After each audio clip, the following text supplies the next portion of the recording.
பேரன்பு தாய்மார்களே, பெருமைக்குரிய தமிழ் பெருமக்கள், என் ரத்தத்தின் ரத்தமான உடன்பிறப்புகளை, மக்கள் தீர்ப்பை மருத்துவம் தீர்ப்பு என்றார் அவர் அண்ணா அவர்கள். அதைத்தான் மக்களாட்சி தத்துவமாக அறிவித்தார்கள் அரசியல் அறிஞர்கள். மக்களுக்காக மக்களாக மக்களை அமைத்துக் கொள்கிற ஆட்சி மக்களாட்சி. அந்த மக்களாட்சிக்கு அஸ்திவாரம் போன்றதுதான் மக்களின் வாக்குரிமை. அந்த வாக்குரிமையில் எழுப்பப்படும் அற்புதமான மாளிகைதான் நல்ல அரசு. அந்த அரசு நடத்தும் ஆட்சிதான் மக்களாட்சி. அத்தகைய ஆட்சி நடத்தும் பொறுப்பில் அமர்கிறவர்கள் வல்லவர்களாக இருந்தால் மட்டும் போதாது, நல்லவர்களாக இருக்க வேண்டும். நாணயம் மிக்கவர்களாக இருந்தால் மட்டும் போதாது, நாணயம் மிக்கவர்களாக இருக்க வேண்டும். நெஞ்சிலும் கொண்டவராக இருந்தால் மட்டும் போதாது, அன்புடன் கொண்டவராகவும் இருக்க வேண்டும். மக்கள் மீது அதிகாரம் செலுத்துபவராக மட்டும் அமையக்கூடாது, ஆதரவு காட்டுபவராகவும் விளங்க வேண்டும். இப்படி மக்களின் பிரதிநிதியாக ஆட்சிக்கு வருபவர்கள், அரசில் இடம் பெறுபவர்கள் தூய்மையானவராக, தொண்டுடன் கொண்டவர்களாக, ஏழை எளிய மக்களின் தோழர்களாக, எதிர்த்தேன் கவிழ்த்தேன் என்று பேசாதவர்களாக, அரசியல் அதிகாரம் என்பது மக்களுக்கு சேவை செய்யும் வாய்ப்பை தவிர மக்களை ஆக்கிப்படைக்கும் உரிமையை தரும் சாதனமாக கருதாதவர்களாக, மக்களோடு மக்களாய், மக்களின் தொண்டர்களாய் வாழ்ந்து காட்ட வேண்டும் என்பதுதான் அமரர் பேரறிஞர் அண்ணா அவர்கள் நமக்கு அளித்த அரசியல் நெறியாகும்.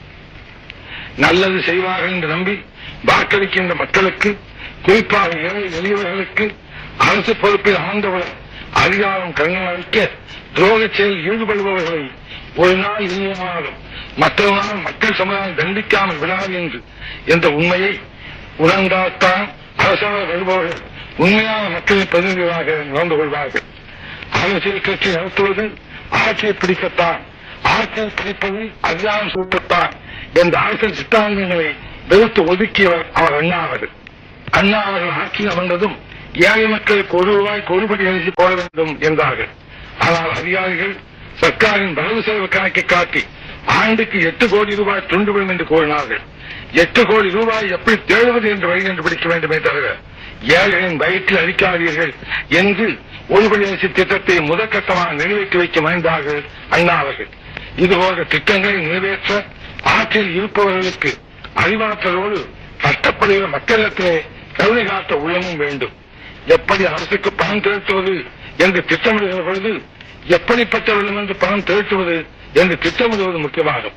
திரட்டுகிற பணத்தை எந்தெந்த திட்டங்களுக்கு செலவு செய்வது என்று பட்டியல் போடும்போது எந்த பகுதி மக்களுக்காக திட்டம் போடுவது என்று சிந்திப்பதுதான் சமதர்ம பொருளாதார திட்டம் என்று ஒப்புக்கொள்ளப்பட்டிருக்கிறது.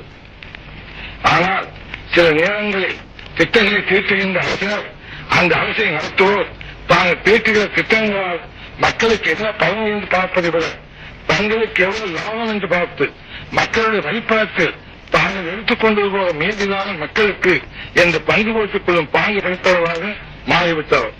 இதையை சுற்றியோடு படியரசு திட்டம் படைத்த அமர் இருந்த அந்த இடத்தில் இப்படிப்பட்டவர்களும் அமர்கின்ற நிலை ஏற்பட்டுவிட்டது என்று எண்ணி கண்ணீர் வெடித்தேன். அந்த கண்ணீரில் தோன்றியதுதான் அனைத்து இந்திய அண்ணா திராவிட முன்னேற்ற கழகம். அமர் அண்ணாவின் லட்சியங்களை நிறைவேற்றும் லட்சோபேற்றம் தூய தொண்டர்களின் பாசறையாக அண்ணாவை திட்டத்தில் ஏற்றி அதன் மூலம் தூய்மையான ஆட்சியை, லஞ்சலாபம் இல்லாத ஆட்சியை, ஏழை எளிய மக்களுக்கு தோழமையான ஆட்சியை, படித்தவர்கள் போற்றும் பண்புமிக்க ஆட்சியை, நாடு போற்றும் நல்ல ஆட்சியை அமைத்து காட்டுவோம் என்று சபதம் எடுத்து அதற்காக தியாகங்களை ஏற்ற தியாக மரபர்களின் பாடி விழா விளங்குவதுதான் அனைத்து இந்திய அண்ணா திராவிட முன்னேற்ற கழகம். அனைத்து இந்திய அண்ணா திராவிட முன்னேற்ற கழகம் அமைக்கும் அரசு சமுதாயத்திலே உயர்வு தாழ்வை ஒழிக்க பாடுபடும். ஜாதியினாலே மதத்தினாலே பேதங்கள் கற்பித்து மக்களிடையே பிளவை ஏற்படுத்துகின்ற மூல நம்பிக்கைகளை அமைக்க பாடுபடும். ஒன்றே குலம் ஒருமை தேவன் என்ற சமய நிலையை கடைபிடிக்கும். சமுதாயத்தினாலும் பொருளாதாரத்தினாலும் தாழ்த்தப்பட்ட பிற்படுத்தப்பட்ட மக்களை சமுதாயத்திலும் பொருளாதாரத்திலும் கல்வியிலும் அரசியலிலும் உயர்த்த பாடுபடும். தொழிலாளர்களும் விவசாய பெருங்குடி மக்களின் கைத்தறி நெசவாளர்களின் வேதனையை போக்க உழைக்கும். சக்திக்கேற்ற உழைப்பு, தேவைக்கேற்ற வசதி என்ற சமதம் பொருளாதார சித்தாந்தத்தை நோக்கி திட்டங்கள் தீர்க்கப்படும். அமைப்புகளுக்கு உட்பட்ட தொழிலாளர்களின் நலன் பேணுவது மட்டுமின்றி அமைப்புகள் இல்லாமல் நாளெல்லாம் கஷ்டப்படும் கட்டிட தொழிலாளர்கள், கல்விழைப்போர், மூட்டை சுமப்போர், கூலி வேலை செய்வோர், பால வண்டி இருப்போர் போன்ற லட்சக்கணக்கான தொழிலாளர்கள் நிறுவனங்களுக்கு சிறப்பான திட்டங்கள் தீர்க்கும். ஆண்டில் பாதியார் விவசாயத்தொழில் ஈடுபட்டு மீறினால கஷ்டப்படும் விவசாய தொழிலாளர்களுக்கு மாற்றுத் தொழில் ஏற்படுத்துவது குறித்து திட்டங்கள் தீர்க்க நிறைவேற்றும். ஆண்டுதோறும் திட்டங்கள் தீர்க்கும் போது சமுதாயத்தில் பின்தங்கியவரின் நலன்களுக்கு முதலிடம் தரப்படுவதைப் போல் நாட்டின் பின்தங்கிய கிராமப்புற திட்டங்களுக்கும் முதலிடம் கொடுக்கப்படும். கிராமங்கள் என்று பெயரை மாறி பெரிய நகரங்கள், சிறிய நகரங்கள் என்று குறிப்பிடும்படி நகரத்தில் உள்ள வசதிகள் கிராமங்களிலும் கிடைக்கும்படி செய்து கிராமங்களிலிருந்து மக்கள் நகரங்களுக்கு குடிபெயராத உணர்வை ஏற்படுத்தும். படித்தவர்கள் பல்வேறு தொழில்களில் ஈடுபடும் வகையில் திட்டங்கள் தீட்டும். திட்டமிட்ட பொருளாதார பயிற்சி அடைய தொழில் திட்டங்களை நிறைவேற்றும். கலைகள் வளர்க்கப்படும், கலைச்செல்வங்கள் பாதுகாக்கப்படும், கலைஞர்கள் பாதுகாக்கப்படுவார்கள்.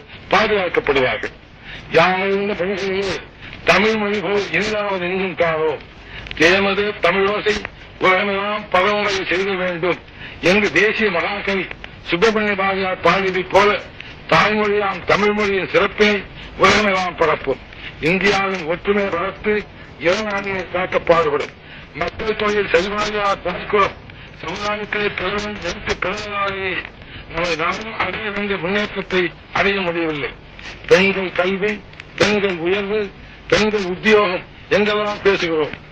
பெண்கள் சமுதாயம் உண்மையான சுதந்திரம் பெற்று வாழ்வில் எல்லா துறைகளிலும் சமபங்கு பெற்றால்தான் நாடும் முன்னேறும், நாமும் முன்னேறுவோம்.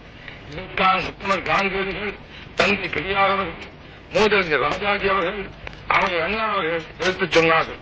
அவருடைய கனவை நிறைவாக்க அனைத்தின் அண்ணாவின் முன்னேற்ற கழக அரசு பாடுபடும்.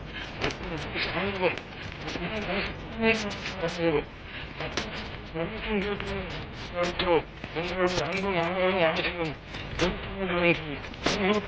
வேண்டி கேட்டுக் கொள்கிறேன். நன்றி, வணக்கம். வாழ்க அண்ணா.